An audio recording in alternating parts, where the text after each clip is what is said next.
네, 한국수자원공사 자기소개서 4번 항목 이제 진행을 하도록 하겠습니다. 자, 1, 2, 3번까지 잘 들으셨고, 자, 3개 듣는데 시간이 많이 들리죠, 그쵸? 좀 더 핵심만 간결하게 말씀드릴까요?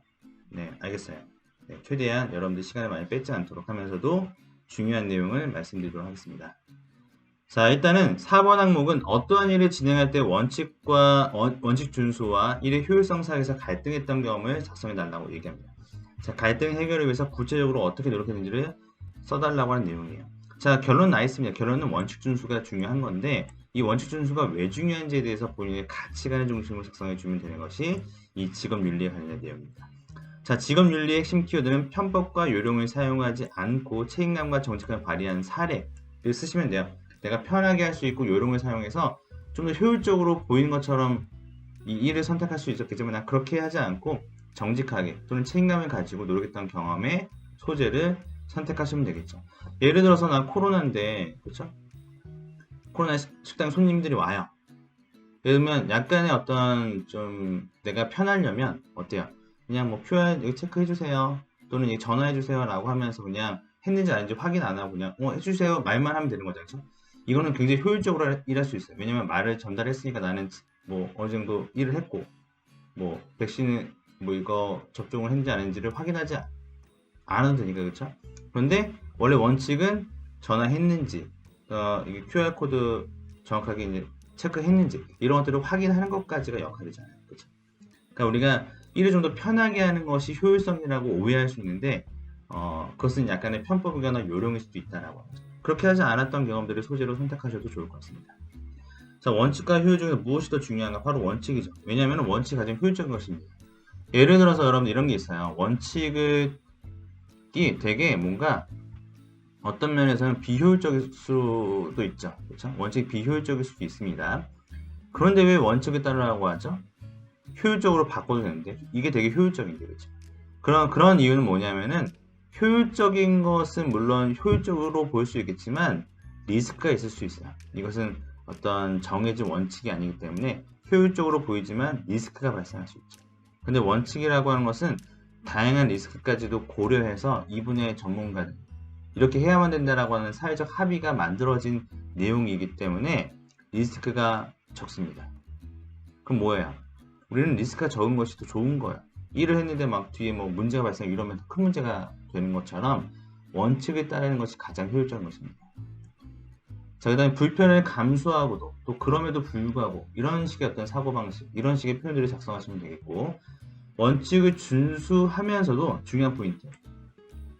자, 원칙을 준수하면서도 비효율적인 부분은 향후 어떻게 개선했는가를 포함하는 걸 좋습니다. 알겠죠? 자, 원칙을 준수해서 진행하는데 이런 것들이 좀 비효율적일 수도 있겠구나. 그럼 나중에는 이런 것들 좀 더 개선해서 매뉴얼화하거나 어떤 개선해서 설계 적용한다거나 이런 것들까지도 포함하셔서 여러분들께서 이런 부분들을 작성하시면 좋아요. 또 중요한 포인트 뭐냐면 뒤에 나옵니다. 비를 작성할 때 왜 갈등할 수밖에 없었는지에 대한 내용이 잘 들어가야 돼요. 이게 뭐냐면은 너무나도 당연하게 원칙일 수밖에 없는 것도 있죠. 그러니까 이건 안에 뭐 예를 들어 그런 거 있잖아요. 뭐 당연히 지켜야 될 마땅한 어떤 윤리적인 규칙 같은 거 있지 않겠습니까? 그런 것들은 갈등할 수 있는 여지가 없잖아요. 근데 갈등할 수 있는 여지가 잘 드러나지 않고 그냥 당연히 원칙을 따라야 되는 것들을 작성하게 되면 여기서 요구했던 갈등했던 경험에 대한 것에 부합하지 않죠. 소재가 부합하지 않는 겁니다. 효율적인 것도 맞는 것 같고 원칙도 맞는 것 같은데 이런 과정에서 갈등했던 경험들을 써야 되는데 누가 봐도 당연히 그렇게 해야 되는 것들에 대해서 윤리적인 것을 지켰다 이렇게 얘기하는 것은 좀 약간 이 소재에 부합하지 않는 거죠. 그래서 너무 당연하게 윤리적으로 가야 되는 것들은 작성하지 않아야 합니다. 소재적으로. 알겠죠? 갈등 속에서도 원칙을 지키고자 했던 본인의 가치가 무엇인가, 본인의 소신, 그렇죠? 본인의 가치가 무엇인지가 잘 드러나야 됩니다. 원칙을 선택한 후에 비효율적인 부분은 어떻게 개선했는가, 이런 것들이 아까 들어간다고 했죠.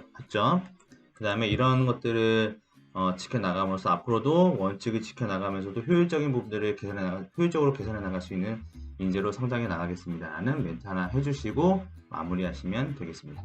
자, 이런 방식으로 여러분들 작성해 보는 거 중요한 포인트 뭐라고 그랬죠? 원칙이 비효율적인 부분이 있더라도 원칙이 따라하는 게 맞다. 원칙이 가장 효율적이다. 그리고 비효율적이었던 부분들은 개선해서 보다 효율적인 것들을 적용할 수 있도록 노력했다. 그리고 너무나 당연한 갈등에 대한 내용들은 작성하지 않아야 된다. 갈등에 대한 요인이 드러날 수 있도록 해야 된다는 점도 여러분께서 체크하시기 바라겠습니다. 자, 이렇게 해서 여러분들 이런 것들도 대표적인 어떤 갈등 사례예요. 그러니까 윤리적인 것과 효율적인 것에 대한 갈등. 그래서 멘토링을 하는데 현장 방문하면 좀 귀찮아요. 근데 실리 측정으로 바꾸게 되면 좀 편해요. 그렇죠? 그러니까 이거는 편한데 이거는 좀 불편해요. 그런데 현장 방문을 원칙으로 한 이유가 있어요. 예를 들면 저도 처음에는 현장에 대해서 비효율적인 것들을 이야기했는데요. 제가 말한 방식도 효율적일 수는 있었겠지만 원칙대로 진행할 것을 요구하셨습니다. 왜냐하면 이유를 생각해 보니까 멘토링 활동의 궁극적인 목표는 환경 오염에 대한 경각심을 우리 학생들한테 심어주는 것이었는데 그냥 실내에서만 이게 실습만 하면 이런 경각심을 심어줄 수 없다라고 하는 대전제가 있다는 거죠. 그래서 이것 때문에 내가 생각했던 것과 달리 현장 방문을 원칙적으로 진행해달라고 요청하셨던 거구나 라고 이제 우리가 파악을 해볼 수 있습니다. 그렇게 하는데 이제 뒤에 보시게 되면 주최 측의 입장을 이해한 뒤에 원칙대로 현장 방문을 진행하고 나서 그 다음에 수질 오염 측정은 현장에 채취한 물을 바탕으로 실내에서 진행하는 방식으로 의견을 수정하여 건의했다. 그러니까 좋습니다. 그럼 현장 방문은 당연히 해야 되는 것 같아요. 이게 원칙이니까요. 맞아요. 그래서 경각심을 심어주는 게 중요하다고 저도 이제 느끼게 되었고 또 그것이 맞는 것 같습니다.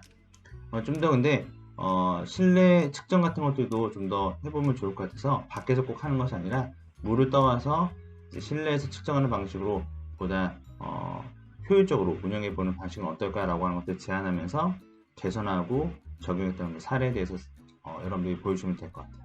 자, 이것들도 하나의 예시입니다. 자, 여러분들께서도 이런 예시들을 참고하셔서 나중에 자기소개 작성하실 때 소재를 한번 선택해 보시고 앞서 말씀드렸던 그런 키포인트를 잘 체크하셔서 4번 항목에 대한 완성도를 높여 나가시길 바라겠습니다.